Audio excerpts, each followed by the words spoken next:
Arestado ang tatlong individual makaraang maaktuhang nagsasagawa ng iligal na aktibidad ng mga operatiba ng Malate Police Station 9 ng Manila Police District. Pinangalanan ng pulisya ang mga suspect na sina alias Reynold, 29 na taong gulang at alias Brian, 39 na taong gulang na kapwa miyembro ng Bahala na Gang Group kasama si alias Ivan na 19 na taong gulang.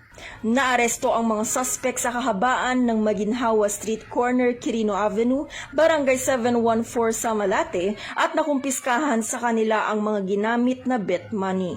Sasampahan ng mga reklamo para sa paglabag sa PD 1602 o illegal gambling ang mga naarestong suspect para sa inquest proceedings sa City Prosecutor's Office ng Manila. Mula dito sa Manila City, ako po ang inyong PNN correspondent Patrolwoman Abigail Rojas, alagad ng batas, tagataguyod ng Balitang Pulis.